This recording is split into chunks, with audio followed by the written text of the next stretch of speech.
श्री गणेशाय नमः। ओम नमो भगवते वासुदेवाय। अमित धारा तीसरी, ननंद भोजाई की कथा। एक गांव में ननंद और भोजाई एक ही वास में रहते थे। ननंद बेचारी एकदम से गरीब थी। भोजाई के घर में अपार सुख साहिबी थी। ननंद थी तो गरीब, मगर दान पुण्य करने में बहुत आगे थी, भली और भोली भी थी। जबकि भोजाई अमीर थी, मगर ईर्ष्याखोर और बहुत ही जबरी थी। उसे पैसों का बहुत घमंड था। उस समय पुरुषोत्तम मास का आगमन हुआ। गांव में भक्तिमय वातावरण छा गया। भाविक स्त्री पुरुषों बड़ी उमंग से नदी पर स्नान करने के लिए जाने लगे।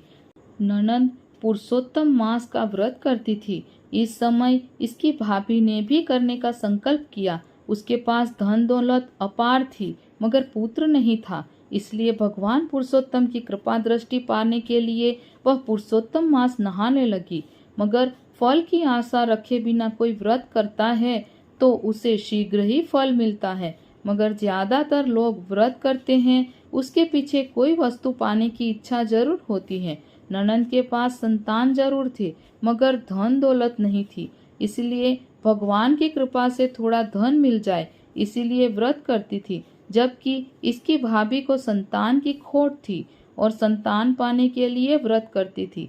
पुरुषोत्तम मास पूर्ण होते ही भाविक यथाशक्ति उजवणी करके ब्रह्म भोजन कराकर दान दक्षिणा दे रहे थे और मुख से भगवान पुरुषोत्तम का गुणगान गा रहे थे। भाभी तो धनवान थी। उसके घर बड़ा उत्सव की तैयारी हो रही थी। गांव में जितने भी ब्राह्मण थे सबको उसके घर खाने के लिए खुद निमंत्रण दी आई थी। भाभी सबके घर निमंत्रण देकर वापस लौट रही थी। उसने मन में सोचा कि सबको खाने के लिए बुलाया है तो ननंद को क्यों बाकी रखा जाए, उनको भी निमंत्रण दे देती हूँ। ऐसा सोचकर भाभी ननंद के घर आई। बहुत दिनों बाद अपनी भाभी को अपने घर आई हुई देखकर ननंद तो बहुत खुश हो गई। मीठा आवकार देकर आसन देकर भाभी को बिठाई। फिर भाभी बोली, घर पर पुरुषोत्तम मास की उजवणी करने के लिए उत्सव का आयोजन किया है, इसलिए शाम को सहकुटुंब भोजन करने के लिए अवश्य आने का है, मगर जब मैं बुलाऊं तब आने का। भाभी इतना बोलकर चली गई, मगर ननंद एकदम से उदास हो गई, क्योंकि भाभी ने दिया हुआ निमंत्रण में अपना अपमान होने का भास हो रहा था। ननंद ने मन में सोचा कि घर में रोटी बनाकर खा लेना ही अच्छा है, मगर भाभी के घर मिष्टान खाने जाना नहीं है।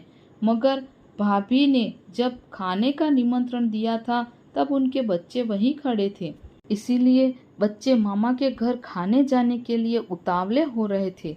बच्चे मन में सोच रहे थे कि आज तो मामा के घर बहुत अच्छा खाने को मिलेगा, इसलिए तो बच्चों ने आज सुबह से खाना नहीं खाया हुआ था। ननंद ने अपने बच्चों को बहुत समझाया कि मामा के घर हम सब खाने के लिए नहीं जाएंगे, मगर बच्चों की बाल हट के आगे वह लाचार हो गई थी। शाम हो गई। मामा के घर सब लोग अच्छे अच्छे कपड़े पहनकर खाने के लिए जाने लगे।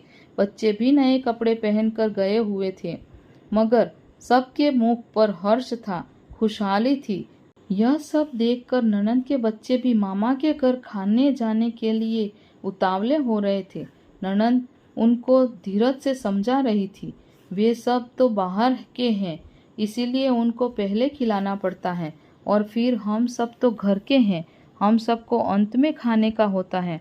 अभी मामा या मामी लेने के लिए आएंगे तब हम खाने के लिए जाएंगे, मगर अमीरों को गरीबों की कहाँ चिंता होती है। अमीर भाभी खाने के लिए निमंत्रण तो अवश्य दे गई थी, मगर जब बुलाने के लिए आए तब आने का बोलकर गई थी, इसीलिए बेचारी ननंद लाचार हो गई थी। जब सब लोग खा पी कर वापस आने लगे फिर भी कोई बुलाने आया नहीं। सुबह के भूखे बच्चे मिष्टान का रटन करते करते थक हार कर सो गए थे, मगर जब बच्चे जाग जाएंगे तब खाने की बात को याद करेंगे। यह डर से ननंद ने भाई के घर जाकर बाहर पड़ी हुई ऐंठन ले आने का सोचा। वह अंधेरी रात में लपाती छुपाती हुई भाई के घर के पास गई। घर के पीछे के भाग के में एक छोटा सा बल्ब जल रहा था। उसके प्रकाश में बाहर एक कोने में जूठे पत्रालों के ढग में से उसको उठा के ले आई। वह खड़ी खड़ी भगवान पुरुषोत्तम को याद कर रही थी। हे प्रभु पुरुषोत्तम भगवान, तेरे राज में कोई भूखा सोता नहीं है, तो फिर मेरे बच्चे ने ऐसा क्या अपराध किया था कि आज उनको भूखा ही सोना पड़ा। प्रभु कब तक हमको परेशान करते रहोगे? मगर तेरे राज में देर जरूर है, अंधेर नहीं है। इसलिए मुझे लग रहा है कि जो हो रहा है वह हमारे भले के लिए ही हो रहा है। ननन ने ऐसा सोचकर कुछ पत्राले एक कपड़े में बांध किए लिए और फिर लपाती छुपाती हुई घर वापस आ गई। घर आकर ननन ने पत्राले अलग अलग किए। इसमें झूठे लड्डू के टुकड़े थे, वे सब मिलाकर ननन ने छोटे छोटे लड्डू बना दिए और पत्राले को एक कोने में रख दिया।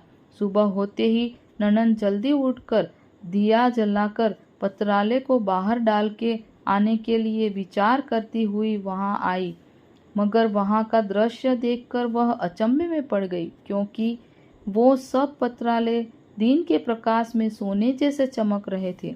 जल्दी से ननन ने अपने पति को जगाया और पत्राले जहां पड़े थे वहां ले आई, तो वहां सच में ही सोने के पत्राले पड़े हुए थे। वह खुश होकर कहने लगा, पुरुषोत्तम भगवान अवश्य हम पर प्रसन्न हुए हैं। हम सब पूरी श्रद्धा के साथ पुरुषोत्तम व्रत कर रहे हैं। इसका यह फल है। भगवान जब देता है तो पीछे मुड़कर नहीं देखता है। वाह मेरे प्रभु, तेरी लीला अपरंपार है। ननन ने सोचा कि भगवान ने अपार दौलत दे दी है। आज भगवान पुरुषोत्तम का व्रत का उजवना धूमधाम से करना चाहिए। ननन ने अपना विचार पतिदेव को कह सुनाया। पति भी राजी हो गया। ननन को पुरुषोत्तम भगवान फले थे। अब उनके घर में दुख की छाया हट चुकी थी और सुख का सूरज निकल आया था।